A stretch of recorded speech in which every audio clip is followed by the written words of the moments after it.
Hello everyone, good morning to all, welcome back to Parcham. आज हम discuss करने वाले हैं 25 एंड 26 ऑफ सितंबर के करंट अफेयर्स। तो आज का सेशन थोड़ा सा लेंदी हो सकता है क्योंकि आप जानते हैं 2 दिन की न्यूज़ होती है तो थोड़ा सा ज़्यादा न्यूज़ हो जाती है, लेकिन फिर भी मैंने कोशिश की है कि मिनिमम समय में वो ख़त्म हो जाए और कुछ न्यूज़ को मैंने कल के लिए शिफ्ट भी किया है।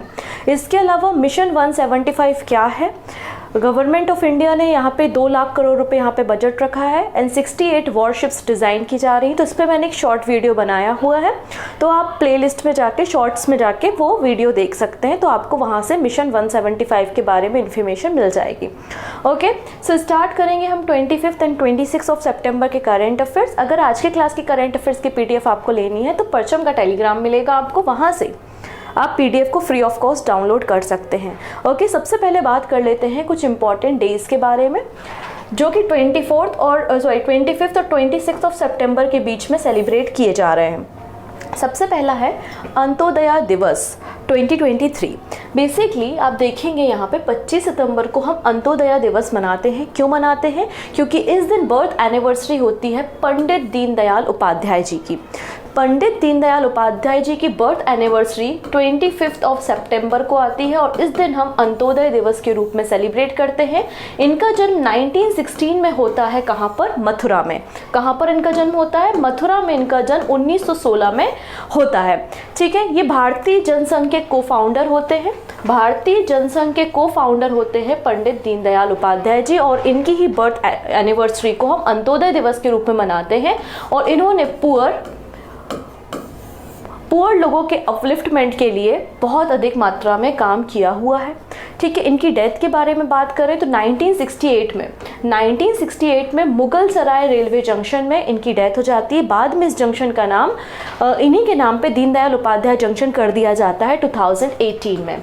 प्राइम मिनिस्टर नरेंद्र मोदी ने 2014 में डिसाइड किया था कि 2014 से इन्होंने डिसाइड किया कि हम 25 सितंबर को 25 ऑफ सितंबर को अंत्योदय दिवस के रूप में सेलिब्रेट करेंगे, जो कि बर्थ एनिवर्सरी है पंडित दीनदयाल उपाध्याय जी की। इसके अलावा मिनिस्ट्री ऑफ रूरल डेवलपमेंट ने यहाँ पे एक आजीविका स्किल को इंट्रोड्यूस किया था जिसका नाम है नेशनल रूरल लिवलीहुड मिशन के अंतर्गत 2014 में, जिसका नाम चेंज करके दीनदयाल अंत्योदय योजना कर दिया गया था 2015 में। ओके, नेक्स्ट बात करते हैं वर्ल्ड फार्मासिस्ट डे। इसको हम 25 ऑफ सितंबर 25 सितंबर को इस दिन को भी सेलिब्रेट किया। क्यों? क्योंकि 25 ऑफ सितंबर को फॉर्मेशन होता है FIP का। FIP का क्या मतलब है? मतलब इंटरनेशनल फार्मास्यूटिकल फेडरेशन का फॉर्मेशन 1912 में आज ही मतलब 25 ऑफ सितंबर को होता है। इसलिए 2009 में डिसाइड किया जाता है कि 25 ऑफ सितंबर को हम वर्ल्ड फार्मासिस्ट डे के रूप में सेलिब्रेट करेंगे और हर साल FIP ब्यूरो इस दिन को सेलिब्रेट कर रहा होता है। क्लियर है? चलिए नेक्स्ट बात कर लेते हैं यहाँ पे थीम के बारे में। तो थीम है फार्मेसी स्ट्रेंथनिंग हेल्थ सिस्टम, ये इस साल की यहाँ पर थीम है। नेक्स्ट बात करेंगे 26 ऑफ सितंबर को हमने सेलिब्रेट करा है international day for the total elimination of nuclear weapons. तो यहाँ पे यूनाइटेड नेशन का प्राइमरी कंसर्न है और यूनाइटेड नेशन यहाँ पे बहुत अधिक मात्रा में काम कर रहा है कि पूरी तरीके से जो न्यूक्लियर वेपन्स हैं कोई भी कंट्री उनका अब नई टेस्टिंग ना करे और उनके उनके यूज़ पे भी प्रतिबंध लगा दिया जाए, रोक लगा दी जाए। इसलिए यूनाइटेड नेशन के द्वारा ये दिन सेलिब्रेट किया जाता है। यूनाइटेड नेशन जनरल असेंबली ने 2013 में इस रेजोल्यूशन को पास किया था और कहा था कि 26 ऑफ सितंबर को हम international day for the total elimination of nuclear weapons को मनाएंगे। ठीक है, यहाँ पर आप देखेंगे कि 1964 में फॉर्मेशन किया जाता है by the general assembly, first resolution pass किया जाता है और एटॉमिक एनर्जी कमीशन को भी बनाया जाता है। बाद में ये कमीशन 1952 में डिसॉल्व हो जाता है। नेक्स्ट है world environment health day. World environment health day, हमें एनवायरनमेंट की हेल्थ का ध्यान रखना चाहिए क्योंकि बहुत सारी ऐसी डिसीजेस होती हैं जो एनवायरनमेंट के खराबी से होती है। कई सारे बैक्टीरिया हो गए, वायरस हो गए, इसके अलावा कार्बन डाइऑक्साइड का परसेंटेज बढ़ गया तो उसके कारण इंसान बीमार हो सकते हैं। इसलिए वर्ल्ड एनवायरनमेंट हेल्थ डे हर साल हम 26 ऑफ सितंबर को सेलिब्रेट करते हैं और यहाँ पर international federation of environment health ने 2011 में डिसाइड किया था और अनाउंसमेंट की थी कि हर साल 26 ऑफ सितंबर को हम world environment health day celebrate करेंगे। ठीक है, अब यहाँ पे थीम देख सकते हैं global environment public health. Global environmental public health standing up to protect everyone's health each and every day. Next है वर्ल्ड रिवर्स डे। अब ये जो दिन है बेसिकली जो लास्ट सैटरडे होता है सितंबर का, फोर्थ संडे जो होता है, फोर्थ जो संडे होता है सितंबर का, तब वर्ल्ड रिवर्स डे सेलिब्रेट करते हैं। क्योंकि रिवर्स की क्या इंपॉर्टेंस है हमारी लाइफ में, इस दिन के लिए लोगों को ये दिन सेलिब्रेट किया जाता है सिंस 2005। ठीक है, कब? Fourth Sunday in the September, मतलब इस साल इसे 24 ऑफ सितंबर में सेलिब्रेट किया जा रहा है। थीम आप देख सकते हैं, राइट्स ऑफ रिवर्स। तो ये कुछ इंपॉर्टेंट डेज थे जिनके बारे में हमें डिस्कस करना था। अब बात करते हैं आज के करंट अफेयर्स के बारे में।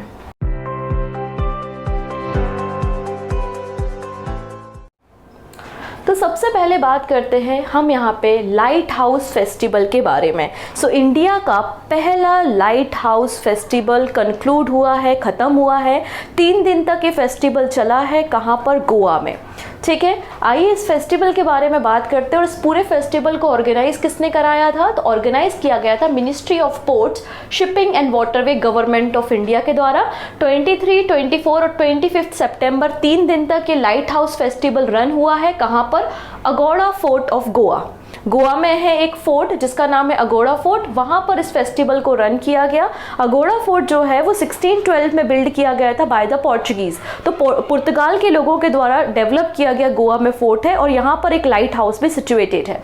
ठीक है, तो जो लाइट हाउस टूरिज्म है उसको बढ़ावा देने के लिए लाइट हाउस फेस्टिवल को सेलिब्रेट किया गया और 75 आइकॉनिक वो साइट्स सिलेक्ट भी की गई है सर्वनंदा सोनोवाल जी के द्वारा, जहां पर लाइट हाउस को डेवलप किया जाएगा और टूरिज्म को अट्रैक्ट भी किया जाएगा।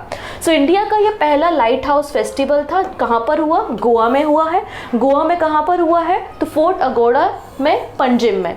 ठीक है, किसने इसको ऑर्गेनाइज किया था? तो ministry of port, waterway and shipping के द्वारा, और इसे इनॉग्रेट किया है श्री सर्वनंदा सोनोवाल ने। 3 दिन तक चलने वाला ये फेस्टिवल था जिसका मकसद था कि लाइट हाउस हेरिटेज टूरिज्म को अट्रैक्ट करना। ठीक है, नेक्स्ट बात कर लेते हैं एमपी का 7वें नंबर का टाइगर रिजर्व। ठीक है, तो एमपी को अपने 7वें नंबर का टाइगर रिजर्व मिल गया है। इसके पहले 6 और tiger reserve already Madhya Pradesh में एग्जिस्ट कर रहे थे। तो एमपी का 7th नंबर का टाइगर रिजर्व है बेसिकली, ये 2 वाइल्ड लाइफ सेंचुरीज को मर्ज करके बनाया गया है। कौन कौन सी? नोरादेही वाइल्ड लाइफ सेंचुरी। तो मैं आपको बता दूं कि नोरादेही वाइल्ड लाइफ सेंचुरी एमपी की सबसे बड़ी वाइल्ड लाइफ सेंचुरी है। नोरादेही वाइल्ड लाइफ सेंचुरी और वीरांगना दुर्गावती सेंचुरी, इन दोनों को मर्ज करके 7th नंबर का टाइगर रिजर्व बनाया गया है जिसका नाम है वीरांगना दुर्गावती टाइगर रिजर्व। वीरांगना दुर्गावती टाइगर रिजर्व कहाँ पर है? एमपी में है। एमपी के किस नंबर का टाइगर रिजर्व है? तो 7th नंबर का है। बेसिकली सागर, दमोह और नरसिंहपुर डिस्ट्रिक्ट में ये आपको नया जो टाइगर रिजर्व है वो फैला हुआ दिखाई देगा। 2339 स्क्वायर किलोमीटर के एरिया में पूरा ये दुर्गावती सेंचुरी या दुर्गावती टाइगर रिजर्व फैला हुआ है। ये बेसिकली नर्मदा और यमुना रिवर बेसिन के पार्ट में आता है और यहाँ पर आपको एक फोर्ट भी देखने को मिलेगा, एक किला भी देखने को मिलेगा इस रिजर्व के अंदर जिसका नाम क्या है? सिंगौरगढ़ फोर्ट। ये फोर्ट भी आपको वीरांगना दुर्गावती टाइगर रिजर्व के अंदर मिलेगा। अगर यहाँ की हम वेजिटेशन के बारे में बात कर लेते हैं तो यहाँ पर आप देखेंगे dry deciduous type of forest देखने को मिलेंगे। एमपी में ऑलरेडी 6 टाइगर रिजर्व काम कर रहे हैं। कौन कौन से? कान्हा टाइगर रिजर्व 1973 में ये प्रोजेक्ट टाइगर का हिस्सा था, इंपॉर्टेंट है कान्हा टाइगर रिजर्व। फिर बांधवगढ़ टाइगर रिजर्व, यहाँ पे आपको व्हाइट टाइगर्स देखने को मिल जाएंगे। सतपुड़ा, पेंच, पन्ना एंड संजय डुगरी, ये ऑलरेडी 6 टाइगर रिजर्व जो है वो एमपी में है।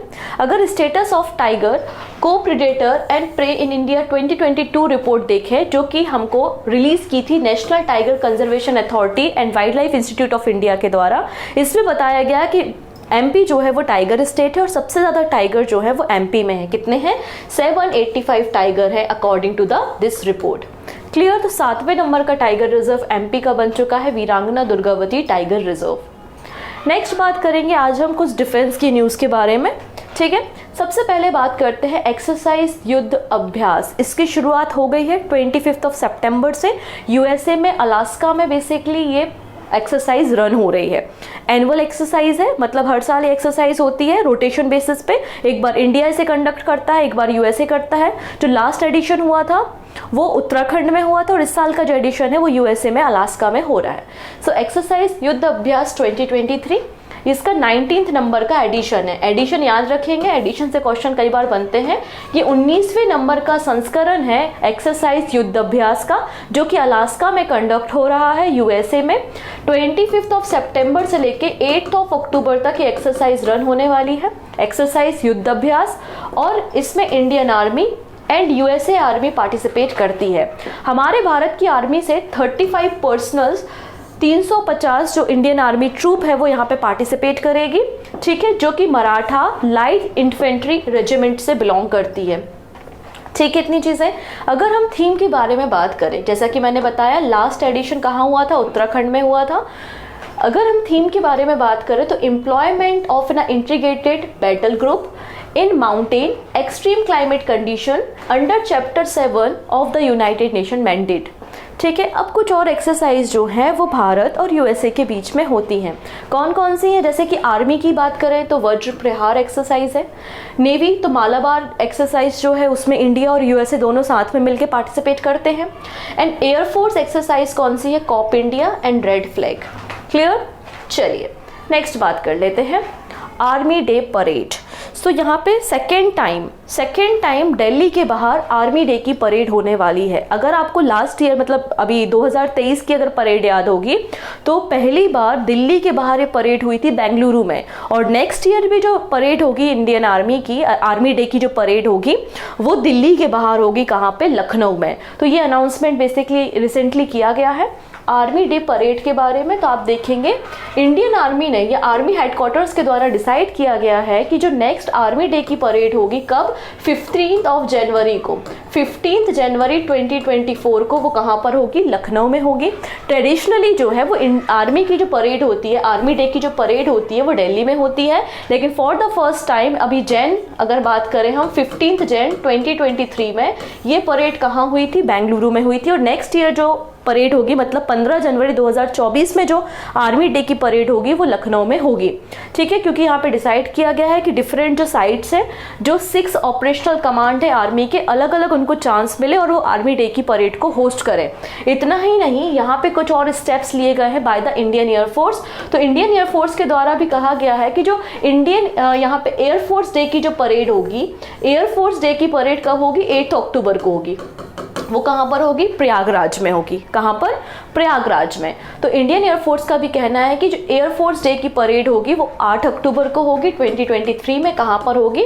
प्रयागराज में होगी।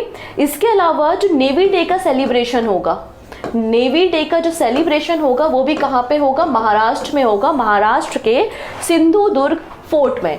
इस फोर्ट को, अगर आप इस फोर्ट के बारे में बात करें तो मराठा रूलर छत्रपति शिवाजी महाराज के द्वारा इस फोर्ट को तैयार किया गया था, सिंधुदुर्ग फोर्ट, और यहाँ पर नेवी डे का सेलिब्रेशन किया जाएगा। क्लियर इतनी चीजें? तो नेवी डे का सेलिब्रेशन कहाँ होगा? महाराष्ट्र के सिंधुदुर्ग फोर्ट में होगा। इंडियन एयरफोर्स की यहाँ पे एयरफोर्स डे की परेड कहाँ पे होगी? 8 अक्टूबर को तो प्रयागराज में होगी, और आर्मी डे की परेड कहाँ होगी? लखनऊ में होगी। तो तीनों बातें आपको पता होनी चाहिए। क्लियर है? नेक्स्ट बात कर लेते हैं यहाँ पर हम, ये है डिफेंस मिनिस्टर राजनाथ सिंह जी। पहचान चुके होंगे अब तक, इतनी बार हमने देख लिया है। यहाँ पर देखिए आसियान कंट्रीज़ और उसके जो प्लस मेंबर कंट्रीज़ हैं उनके बीच में भी एक ड्रिल, एक एक्सरसाइज चल रही है रशिया में। उसी एक्सरसाइज के बारे में यहाँ पे बात हो रही है जिसका नाम है ADMM plus countries terrorism exercise 2023। ठीक है, तो इसका शॉर्ट नेम तो आपने देख लिया, ADMM मतलब आसियान। अगर इसका फुल फॉर्म के बारे में बात करें तो ASEAN defence minister meeting plus expert working group on counter terrorism field training exercise 2023 कहाँ पर शेड्यूल की गई है? तो 25 सितंबर से लेके 30 सितंबर के बीच में एक्सरसाइज हो रही है रशिया में। इसका जो पहला जो वर्जन हुआ था, मतलब इसके पहले ये पूरा पार्ट एक्सरसाइज जो है वो 2 पार्ट में हो रही है, इसको को चेयर कर रहा है म्यांमार। तो यहाँ पर आप देखेंगे अगस्त में इसका पहला वर्जन कंप्लीट हो चुका है म्यांमार के नाइपिताऊ में, और सेकेंड जो वर्जन चल रहा है वो कहाँ हो रहा है, रशिया में। तो आप कह सकते हैं कि जो पूरी की पूरी ASEAN defence minister meeting plus expert working group on counter terrorism field training exercise जो है उसको को चेयर कौन कौन कर रहा है, रशिया एंड म्यांमार कर रहे हैं। क्लियर इतनी चीजें। अब यहाँ पर अगर देखें तो इंडियन आर्मी की तरफ से 32 पर्सनल्स यहाँ पे पार्टिसिपेट करेंगे, जो कि कहाँ से बिलोंग करते हैं, राजपुताना राइफल रेजिमेंट से ये लोग बिलोंग करते हैं। क्लियर इतनी चीजें। सिंस 2017 यहाँ पर ADMM प्लस कंट्री और जो आपका एक्सपर्ट वर्किंग ग्रुप है और आसियान प्लस मेंबर्स हैं, आपस में मिलकर यहाँ पे डायलॉग वगैरह भी रन कर रहे हैं। नेक्स्ट बात कर लेते हैं हम वाइस चांसलर के बारे में। तो रिसेंटली हिमाचल प्रदेश की गवर्नमेंट के द्वारा एक बिल इंट्रोड्यूस किया गया है और वहाँ पे बोला गया है कि 2 जो मेजर यूनिवर्सिटी हैं हिमाचल प्रदेश की, उसके जो वाइस चांसलर होंगे, वाइस चांसलर की नियुक्ति कैसे होगी, मतलब वाइस चांसलर को कैसे अपॉइंट किया जाएगा, क्या चेंजेस किए हैं वो हमें देखना है। जनरली हमें पता है कि वाइस चांसलर की जो अपॉइंटमेंट होती है वो गवर्नर ऑफ स्टेट के द्वारा किया जाता है, तो यहाँ पर भी ऐसा होता था, लेकिन चेंजेस क्या है वो हमें देखते हैं। Himachal Pradesh government introduce bill to regulate appointment of the vice chancellor in the state. Himachal Pradesh सरकार ने राज्य में जो यूनिवर्सिटी के कुलपति हैं उनकी नियुक्ति के लिए एक विधेयक पेश किया है, ठीक है। और इसमें कहा है, हिमाचल प्रदेश के गवर्नमेंट के द्वारा इस बिल में कहा गया है, in the assembly that seek to empower it to aid and advise the governor in the appointment of the vice chancellor in 2 agriculture and horticulture university in the state। यहाँ पर बोला है गवर्नमेंट की advice यहाँ पे ज़रूरी है, उसकी सलाह ज़रूरी है। 2 यूनिवर्सिटी, एक एग्रीकल्चर यूनिवर्सिटी और एक हॉर्टिकल्चर यूनिवर्सिटी है, इन दोनों यूनिवर्सिटी के वाइस चांसलर को अपॉइंट करने के लिए। और इस बिल का नाम क्या है, तो बिल का नाम है Himachal Pradesh universities of agriculture, horticulture and forestry amendment bill 2023। ठीक है। कौन सी 2 यूनिवर्सिटी है, तो आप देखेंगे पहली यूनिवर्सिटी है चौधरी श्रवण कुमार कृषि विश्वविद्यालय जो कि पालमपुर में आता है, और doctor YS Parmar university of horticulture and forestry जो कि सोलन में आती है। तो इन दोनों यूनिवर्सिटी के जो वाइस चांसलर हैं उनकी अपॉइंटमेंट के रिगार्डिंग इस बिल को पेश किया गया है। अभी कैसे नियुक्ति होती पहले हम समझते हैं। तो अभी जो वाइस चांसलर की अपॉइंटमेंट किया जाता है वो ऑब्वियस सी बात है गवर्नर ही करता है। तो गवर्नर को सलाह देने के लिए, गवर्नर को सजेस्ट करने के लिए एक कमेटी होती है। एक कमेटी की रिकमेंडेशन के बाद, एक सिलेक्शन कमेटी की रिकमेंडेशन के बाद बेसिकली गवर्नर जो है वो वाइस चांसलर को अपॉइंट करता है। अभी जो सिलेक्शन कमेटी है उसमें कौन कौन है, तो उसमें एक व्यक्ति होता है जो कि नॉमिनी किया जाता है ऑफ द गवर्नर के द्वारा। फिर chairman of Indian council of agriculture research, इसके अलावा chairman of university grant commission या फिर उसका नॉमिनी। तो बेसिकली जो UGC के चेयरमैन या उनके द्वारा नियुक्त किया गया कोई व्यक्ति, गवर्नर के द्वारा नॉमिनेट किया गया एक व्यक्ति, और Indian council of agriculture research के चेयरमैन। तो इस तरीके से एक सिलेक्शन कमेटी बनती है और ये सिलेक्शन कमेटी जो है वो वाइस चांसलर को अपॉइंट करने के लिए सलाह देती है, और फिर गवर्नर जो है वो यहाँ पे वाइस चांसलर को अपॉइंट करता है। यहाँ पर आप देख रहे हैं गवर्नमेंट का किसी भी तरह से कोई इन्वॉल्वमेंट नहीं समझ में आ रहा है, क्योंकि यहाँ पे 2 बॉडी यहाँ पे इन्वॉल्व है, एक यूनिवर्सिटी ग्रांट कमीशन इन्वॉल्व है, Indian council of agriculture research के चेयरमैन इन्वॉल्व है। तो गवर्नमेंट का यहाँ पर इन्वॉल्वमेंट बढ़ाने के लिए यहाँ ये अमेंड किया जा रहा है। तो यहाँ पे साफ लिखा है, section 23 and 24 of the act provide that the governor shall appoint the vice chancellor. Governor appoint करेंगे वाइस चांसलर को, लेकिन aid in advice of the government की एडवाइस के बाद, क्योंकि यहाँ पे कोई भी गवर्नमेंट का डायरेक्टली रोल नहीं था वाइस चांसलर की अपॉइंटमेंट के लिए। और यहाँ पे इन्होंने कहा कि एक बहुत बड़ा यूनिवर्सिटी है, रिसर्च सेंटर है, तो यहाँ पे गवर्नमेंट का इन्वॉल्वमेंट होना चाहिए, इसलिए इस तरीके से अमेंडमेंट कर दिया। नेक्स्ट बात करते हैं international lawyer conference 2023। So international lawyer conference हो रही है नई दिल्ली में। इसको इनॉग्रेट किया है प्राइम मिनिस्टर नरेंद्र मोदी ने, और इसे ऑर्गेनाइज कौन करा रहा है, for the first time bar council of India के द्वारा इसे ऑर्गेनाइज किया जा रहा है। क्या है पूरा कहानी, थोड़ा सा समझ लेते हैं। प्राइम मिनिस्टर नरेंद्र मोदी जी के द्वारा 2 दिन का 2 डे का इंटरनेशनल लॉयर कॉन्फ्रेंस ऑर्गेनाइज किया गया है, इनॉग्रेट किया गया है न्यू दिल्ली में। इस कॉन्फ्रेंस को ऑर्गेनाइज किया है for the first time bar council of India के द्वारा, और इसकी थीम क्या है, conference is emerging challenges in the justice delivery system. Basically इसमें क्या होगा, कई सारे मीनिंगफुल डायलॉग्स होंगे जो डिफरेंट नेशनल और इंटरनेशनल इंपॉर्टेंस के जो वेरियस लीगल मुद्दे हैं उन पे यहाँ पे डिस्कशन किया जाएगा, और क्या चेंजेस कर सकते हैं, किस तरीके से लीगल सिस्टम को और इम्प्रूव कर सकते हैं, उन सारे मुद्दों पे यहाँ पे बेसिकली डिस्कशन किया जाने वाला है। ठीक है, नेक्स्ट है बीमा सुगम।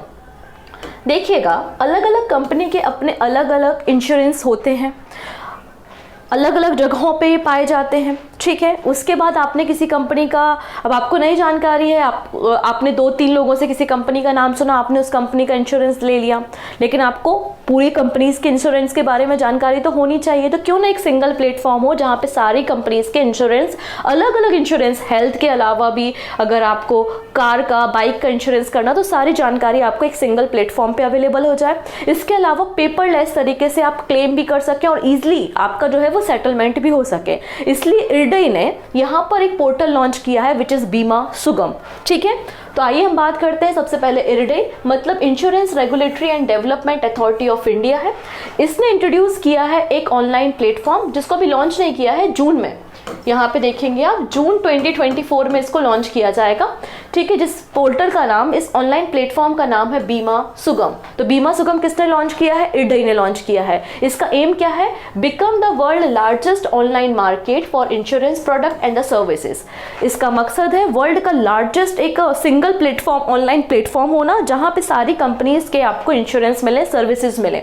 ठीक है, ये कस्टमर को यूजर फ्रेंडली इंटरफेस प्रोवाइड करता है, और यहाँ पे कई सारी इंश्योरेंस स्कीम्स भी आपको देखने को मिलेंगी अलग अलग कंपनीज की, जो कि कवर करेंगी life, health, general insurance, motor and travel insurance को भी कवर करेंगी। ठीक है, जिसके लिए IRDAI ने यहाँ पे 200 करोड़ रुपए भी दिए हुए हैं। मतलब जो बजट है बीमा सुगम का वो है 200 करोड़ रुपए, जिसको जून 2024 में बेसिकली इसकी डेडलाइन है, तो जून 2024 में इसे लॉन्च किया जाएगा। अब बात करते हैं IRDAI के बारे में, मतलब insurance regulatory and development authority of India. ये एक ऑटोनोमस एंड स्टैट्यूटरी बॉडी है, मतलब एक एक्ट के जरिए इसको बनाया गया है, और वो एक्ट है IRDA एक्ट 1999। तो 1999 में इस बॉडी का फॉर्मेशन होता है, और हैदराबाद में आपको IRDAI का हेड ऑफिस देखने को मिल जाएगा।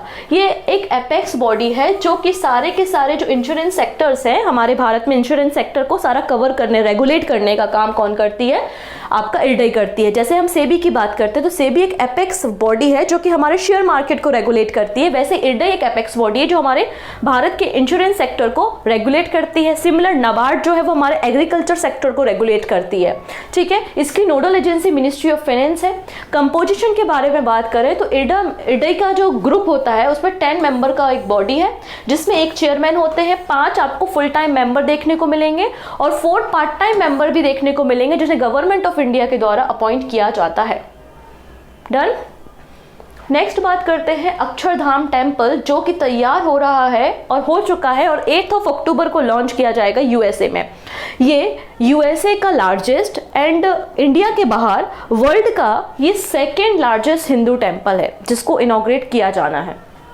ठीक है ना, इंडिया के बाहर ये वर्ल्ड का 2nd लार्जेस्ट हिंदू टेम्पल है। So world 2nd largest Hindu temple outside India to be inaugurated in USA के न्यू जर्सी में बेसिकली इसको इनॉग्रेट किया जाएगा। कब? 8 अक्टूबर को। 8 अक्टूबर को इसको लॉन्च किया जाएगा। मंदिर का नाम है अक्षरधाम टेम्पल, जिसको बिल्ड किया है BAPS स्वामी नारायणा अक्षरधाम ऑर्गेनाइजेशन के द्वारा, और 183 एकड़ की जमीन पे ये पूरा टेम्पल फैला हुआ है। ठीक है, अगर इसकी कंस्ट्रक्शन की बात करते हैं तो 4 टाइप के यहाँ पे स्टोन्स का यूज किया है इस मंदिर को, प्रमाइसेस को डिजाइन करने के लिए। कौन कौन से हैं? तो लाइम स्टोन है, pink sandstone, marble and granite. खास बात यह है कि अलग अलग जगहों से, अलग अलग कंट्री से इन स्टोन्स को मंगाया गया है। जैसे आप देखेंगे सोर्सेज के बारे में बात करें तो जो लाइम स्टोन है वो बुल्गारिया एंड टर्की से आया हुआ है। मार्बल को बुलाया गया है ग्रीस से, फिर टर्की एंड इटली से। ग्रेनाइट मंगाया गया है इंडिया एंड चाइना से, और वही सैंड स्टोन जो है वो इंडिया से मंगाया गया है। तो इस तरीके से 4 टाइप के स्टोन से इस मंदिर का कंस्ट्रक्शन किया जाएगा, और कंट्री के जो सोर्सेज जो है वो भी अलग अलग हैं। इसके अलावा जो टेम्पल का प्रमाइसेज है उसमें तैयार किया गया है एक ब्रह्म कुंड, ठीक है, एक ब्रह्म कुंड है, एक आप कह सकते कुएं की तरह, बावड़ी की तरह है, जिसमें 300 अलग अलग कंट्री की जो 300 आपकी होली रिवर्स है, पवित्र नदियां हैं, उन सब का पानी आपको यहाँ पर देखने को मिलेगा। ठीक है, अगर बात करते हैं वर्ल्ड का सबसे बड़ा Hindu temple outside the India, तो वो कौन सा है? अंगोर बाट टेम्पल कॉम्प्लेक्स है, जो कि 500 एकड़ की ज़मीन पे फैला हुआ है। 12th सेंचुरी में तैयार किया गया था, और ये यूनेस्को वर्ल्ड हेरिटेज साइट भी है। ओके है, चलिए नेक्स्ट बात कर लेते हैं। अफ्रीकन यूनियन, देखिए अफ्रीकन यूनियन जब से G21 बना है, मतलब 21 नंबर का पार्ट बना है, काफ़ी पावरफुल फील कर रहा है। तो इसने कहा है कि यार ये जो मूडीज़, S&P एंड फिच की रेटिंग होती है वो सही नहीं है, ये लोग सही तरीके से वैल्यूज नहीं करते, और अफ्रीकन यूनियन की जो कंट्रीज़ हैं उनकी रेटिंग गलत देते हैं, तो हम अपनी खुद की रेटिंग इंट्रोड्यूस करेंगे। सो यहाँ पे African Union to launch own credit rating agency, तो अफ्रीकन यूनियन ने डिसाइड किया है कि वो next year African credit rating agency को लॉन्च कर देगा, जिसका रीज़न ये बताया है कि unfair rating given to the African countries. African Union के मेंबर्स का ये कहना है कि जो अलग अलग इंटरनेशनल ऑर्गेनाइजेशंस या ग्रुप है उन लोगों ने गलत रेटिंग दी है अफ्रीकन कंट्रीज़ को, ठीक है, इसलिए यहाँ पे ये खुद से इवोल्यूट करना चाहते हैं, और अफ्रीकन कंट्री अपना खुद का एक क्रेडिट रेटिंग सिस्टम लॉन्च करेगी next year. It will operate with in the continent, ये कॉन्टिनेंट के अंदर ही ऑपरेट होगा, और सेल्फ फंडिंग ऑपरेशन होगा, या खुद मतलब अफ्रीकन यूनियन जो नेशन है वो ही इसको फंड करने वाले हैं, ठीक है। इसके अलावा and aim to provide additional context for the investor when making decision, तो इनका ये भी कहना है कि जब रेटिंग हमारी कंट्री की गलत देती है, अफ्रीकन कंट्रीज की जब रेटिंग गलत लगती है, देते हैं, तो उस पर क्या होता है ना, दूसरी कंट्री या दूसरे जो इन्वेस्टर है वो इन्वेस्ट भी नहीं करते, कि हमारी ग्रोथ रेट बहुत कम है या कुछ भी इस तरीके की अगर बातें की जाए, तो ऑब्वियस सी बात है कोई बड़ा इन्वेस्टर वहां जाके इन्वेस्ट नहीं करेगा। तो इनका यही कंसर्न है कि ये जो रेटिंग एजेंसी है वो अनफेयर रेटिंग करती है, जिसके कारण हमारी कंट्री में इन्वेस्टमेंट भी प्रॉब्लम में आ रहा है, और इन्वेस्टमेंट प्रॉब्लम आने के कारण जब कोई दूसरा कंट्री इन्वेस्ट नहीं करेगा तो डेवलपमेंट नहीं होगा, और अगर हम अपने खर्चे पर डेवलपमेंट करेंगे तो हमारे देश के जो लोग हैं उन पे डेट बढ़ता है, उन पे इंटरेस्ट रेट काफ़ी ज़्यादा इम्पोज करनी पड़ती हैं, ठीक है। तो ये भी इन्होंने कहा है। इसके अलावा इन्होंने कुछ एलिगेशंस भी लगाए हैं 3 रेटिंग एजेंसीज पे, Moody, Fitch and S&P global rating पे। इन्होंने कहा है कि इन्होंने सही तरीके से असेसमेंट नहीं किया, और अफ्रीकन कंट्रीज की जो रेटिंग दी है वो सही नहीं बताई है, ठीक है। इसके अलावा यहाँ पर एक रिपोर्ट से हमको ये पता चलता है, यूएन की रिपोर्ट से, कि लास्ट ईयर यहाँ पे देखेंगे इन अफ्रीकन कंट्रीज को कंबाइनली $74.5 बिलियन का जो है वो लॉस हुआ था। क्यों हुआ था? क्योंकि इनकी रेटिंग गलत बताई गई थी, जिसके कारण यहाँ पे किसी ने भी कोई भी फंडिंग अपॉर्चुनिटी इनके पास आई नहीं थी। क्लियर? चलिए अब एक अच्छी सी बात कर लेते हैं। ये जो बॉक्स जैसा दिख रहा है ना, इसको खोला जाएगा अभी नासा के साइंटिस्ट के द्वारा, और इसमें मिलेगा मलबा, ठीक है। एक एस्ट्रॉइड का यहाँ पे मलबा निकाला जाएगा, और फिर उस पर रिसर्च की जाएगी किस तरीके से उसका ओरिजिन हुआ, ठीक है। तो ये पहला इस तरीके का नासा का मिशन था। ये नासा का पहला एस्ट्रॉइड सैंपल लैंडिंग हुआ है, इसके बारे में हम थोड़ा सा बात कर लेते हैं, ठीक है।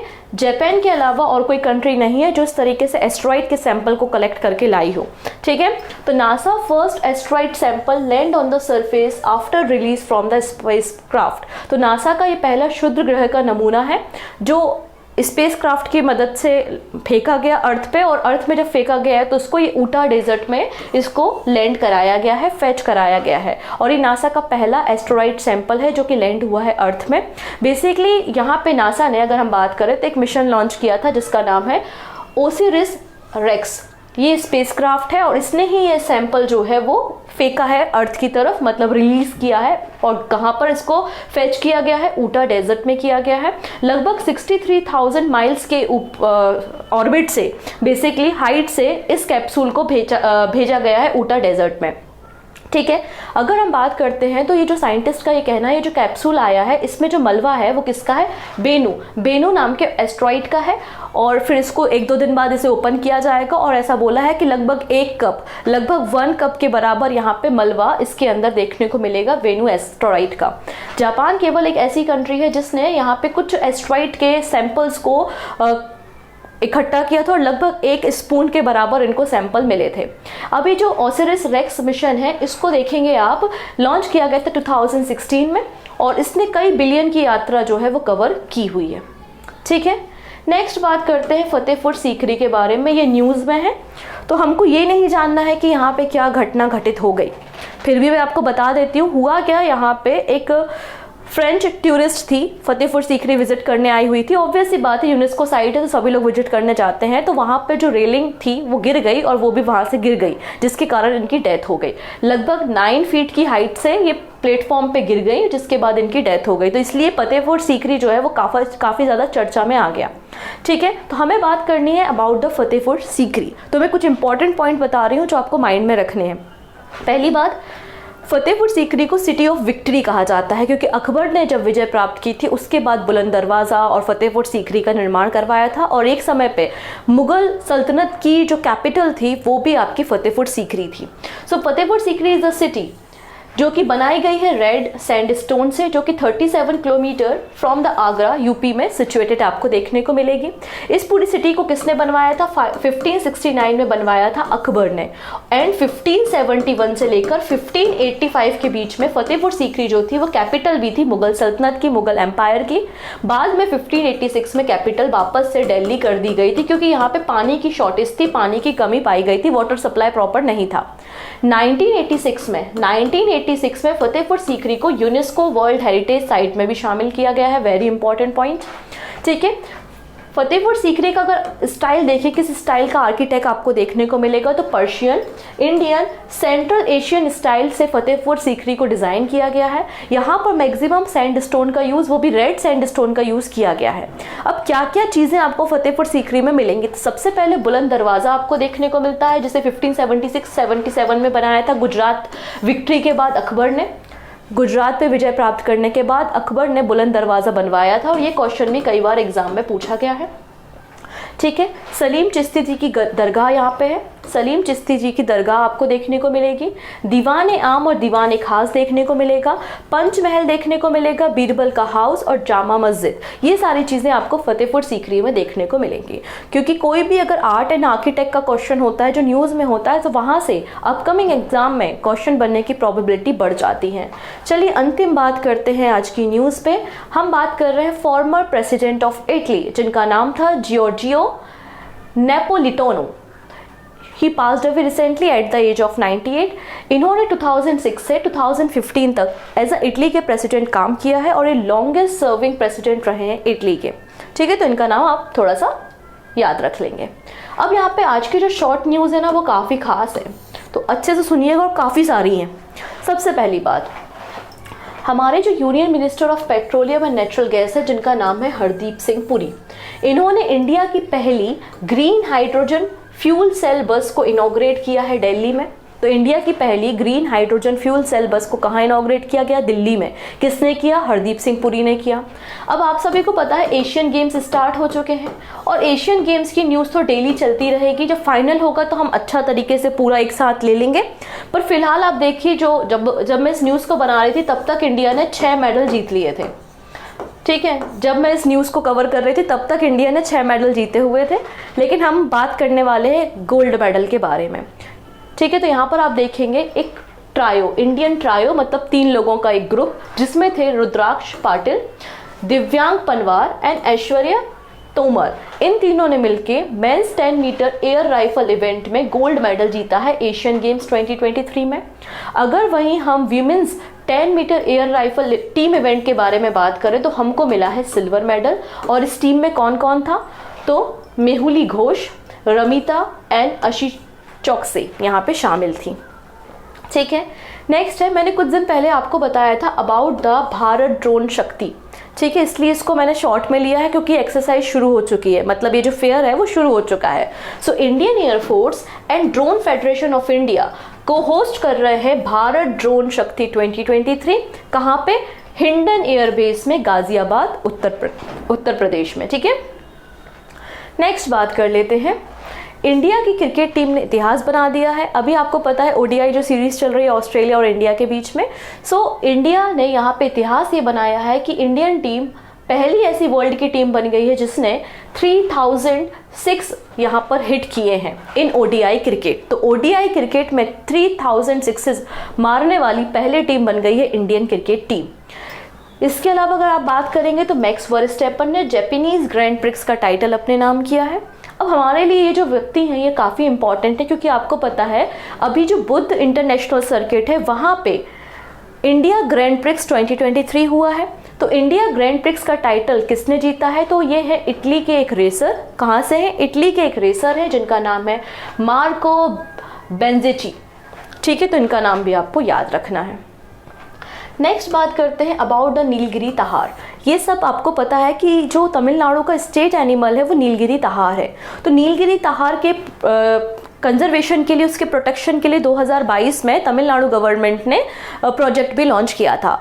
अब यहाँ पे नीलगिरी तहार की सेंसेस होनी है, इनकी संख्या काउंट की जानी है। तो इसलिए केरला गवर्नमेंट और तमिलनाडु मिलके इसकी सेंसस करने वाले हैं। Tamil Nadu forest department joint hand with the Kerala to conduct a synchronised census at the animal is only found in the selected habitat in the two state.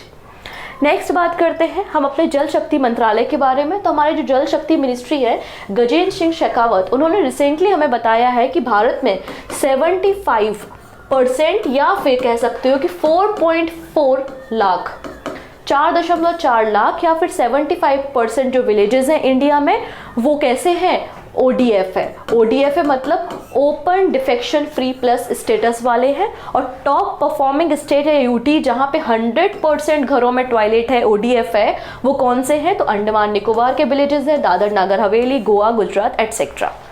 Next बात करेंगे संजीव मंत्री को अपॉइंट किया गया है MD and CEO of ICICI Lombard.